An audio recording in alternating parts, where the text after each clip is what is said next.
Hi everybody, my name is Ricardo. This is my channel. I call it generally Box Talk. Talk about boxing. I just came back from my gym. The gym I go to is the Ring in Boston. It's a really nice gym. I train there. I also teach boxing there. So yeah, I just got back.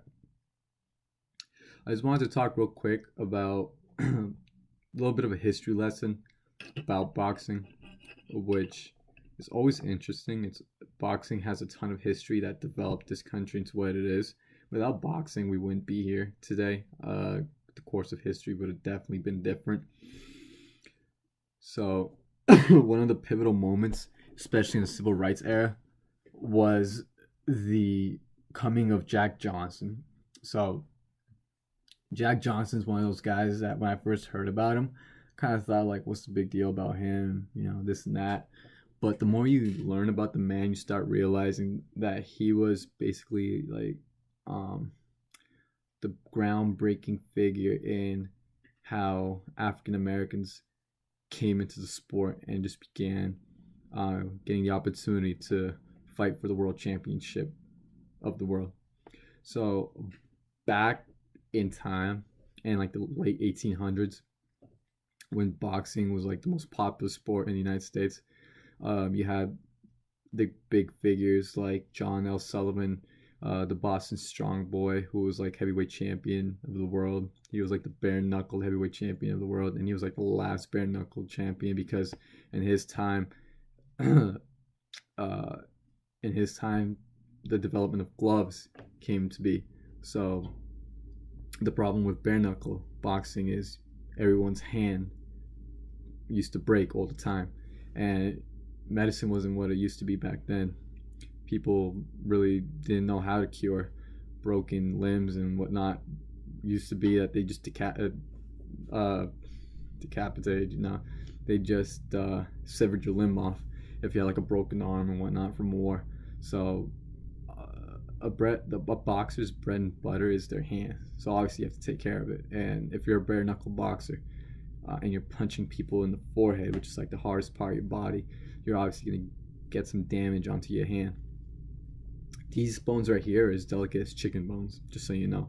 Your hands aren't made to be used as weapons, just so you know.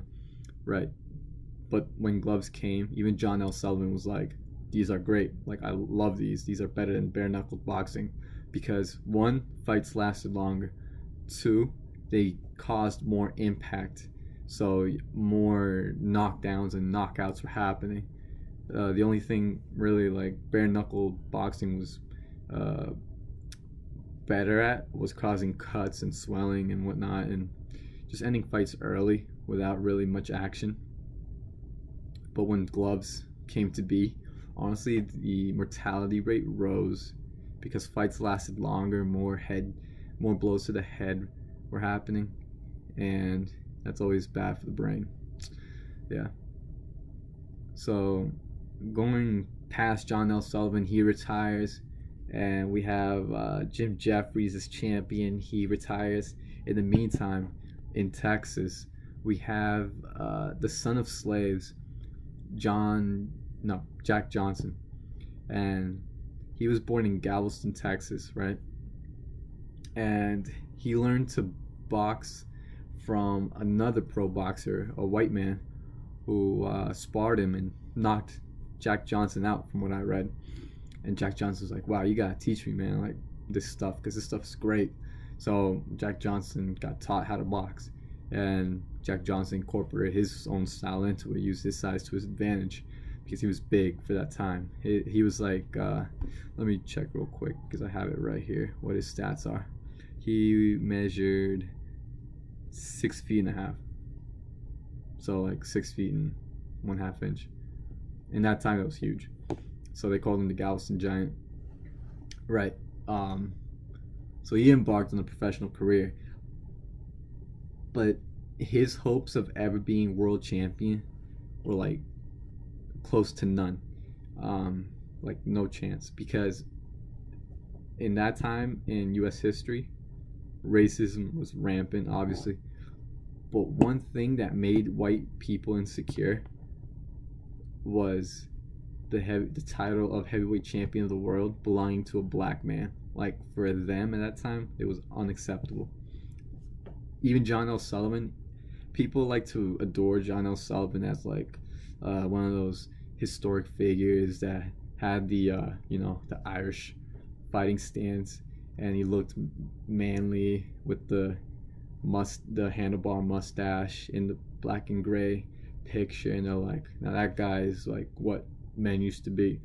But what you don't really know is that guy had the same mentality as a typical racist today. He was quoted as the saying, "I will never fight a Negro, never have, never will." You might interpret that different ways and say, "Oh, he just stuck to what the norm was back in the day." Sure, that doesn't excuse racism, right? Nothing should excuse racism ever. I mean, honestly, I don't care who you are. That's just my moral behind it. Like if you're gonna be world heavyweight champ, you wouldn't be afraid of anybody. Racism has to stay outside of boxing. You should be afraid of no man. So he never challenged a black man or let a black man fight him. So in my opinion, John L. Sullivan's kind of a pussy, and I'll stick by that. So anyway, he retired. Forget him. Jim Jeffries comes along. He's another racist. He wins the heavyweight championship. He retires undefeated. And then Jack Johnson comes along, and he's knocking everybody out. But he has like some ups and downs in his early career. But he gets past them and starts knocking people the fuck out. Eventually, he challenges for the World Heavyweight Championship fight. And the guy he challenged for that title was... I'm just gonna look here real quick just to see who did he win it from. I'm on BoxRec, in case you guys are wondering. I'm not sure. Maybe it was Bob Fitzsimmons. Because I know when Jack Johnson fought Jim Jeffries, he was already champ, and Jim Jeffries was trying to reclaim the World Heavyweight Championship title from him.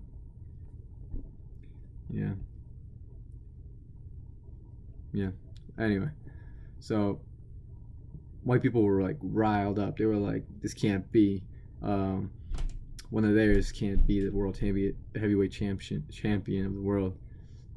That's our title.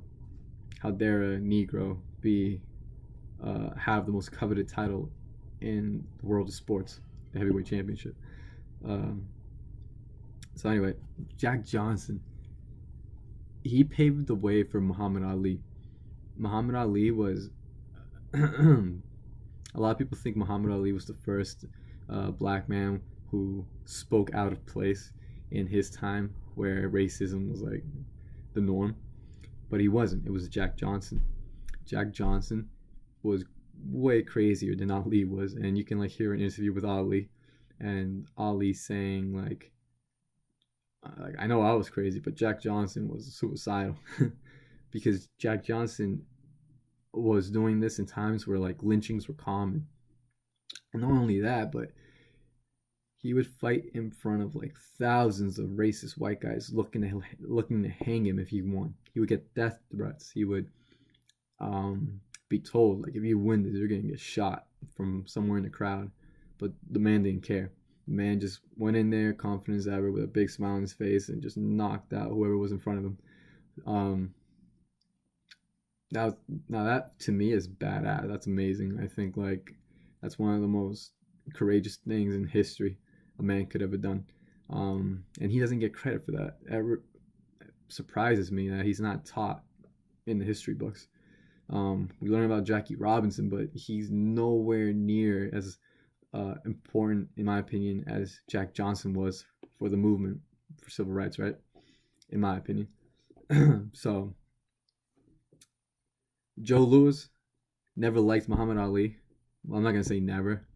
I don't know their story personally, but from what I've heard in popular lore, Joe Louis had some beef with Muhammad Ali, and Muhammad Ali had some beef with Joe Louis because they were just like two different people. They were like two different personalities, opposite. Joe Louis was like humble and more calm and like easygoing, as opposed to Muhammad Ali, who was brash, loud and like spoke against uh, uh, basically the status quo. So Muhammad Ali was more like Jack Johnson, and I remember reading a biography about Joe Louis when he fought Max Schmeling, and Joe Louis's trainer, I forget his name, but when Joe Louis turned pro, his trainer didn't really want to train Joe Louis because he was black, and he was saying, "You're not gonna get far if you're another Jack Johnson. If you're another Jack Johnson, you're not gonna get the chance to fight for the World Heavyweight Championship." So that's just an interesting fact. But anyway, Jack Johnson was knocking everybody out. Eventually, he won the heavyweight championship of the world because they just had to like give him a shot. Whoever was the white man with the world heavyweight championship belt gave Jack Johnson the fight because money talks. Everybody wanted to see the fight. They were saying, "Wow, I wonder if this guy can beat Jack Johnson, who's been knocking everybody out." So they finally gave a black man a chance. So wind of the news catches Jim Jeffries, and Jim Jeffries is like labeled the Great White Hope, the man who can reclaim the belt back from the black man. And the media was all over this. They were like interviewing him, and they're like saying, Jim Jeffries, do you think you can be the one to reclaim the heavyweight championship title of the world for the white race? And he's like, yes, I think I can.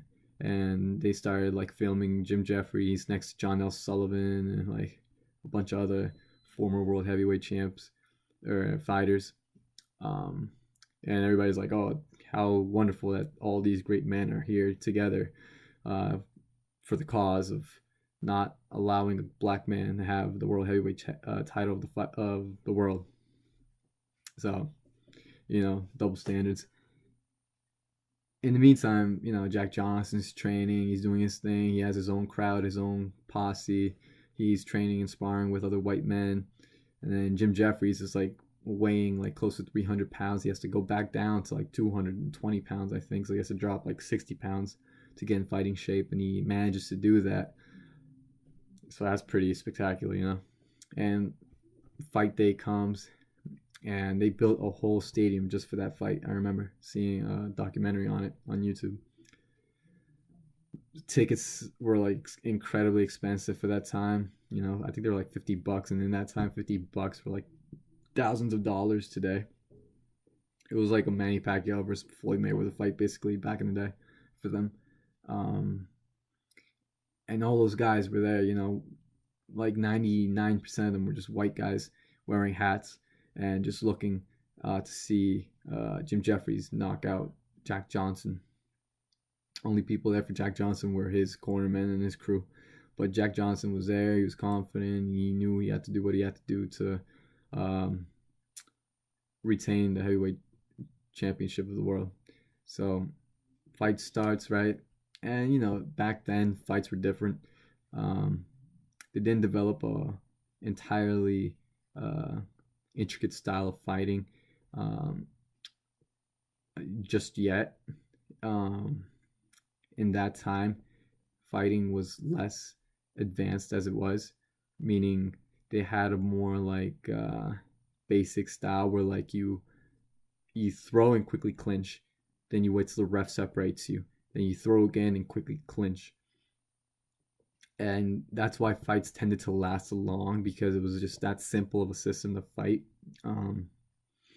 That's why fights lasted like 30, 40 rounds back then.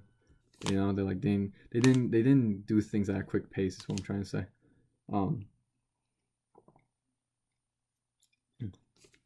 Right. But Jack Johnson was taking it easy. He was laughing. He was like singing songs and taunting Jim Jeffries. And like here and there, he would sneak up an uppercut, catch him on the mouth. And it's said that Jim Jeffries was getting caught in the mouth so many times with an uppercut that he had to spit out the gum he was chewing because it got too bloody. And then later in the fight, I forget what round it was, but it was past like 6 rounds already. Jack Johnson just caught Jim Jeffries with like a good shot and then knocked him down. And then as Jim Jeffries is trying to get up, Jack Johnson is like looming over his shoulder, ready to pounce, because in that time, uh, the ref didn't send you into neutral corners. You could just stand over the ref and crowd him and like wait till like you got the okay to like attack. Um, which is what he did. So like he attacked Jim Jeffries as soon as he was back on 2 feet, and then he just knocked him down again. Then he tried getting back one more time, and he knocked him down again. And eventually, Jim Jeffries' corner just came in and stopped the fight, and they were like, "All right, we care about our guy too much for him to get killed." So Jack Johnson defeated the Great White Hope. His legacy just never, man, made it to mainstream, and I think the only reason why was because of, at that time, they just didn't want him to become the popular figure that he should be, you know, like the first African American heavyweight champion of the world.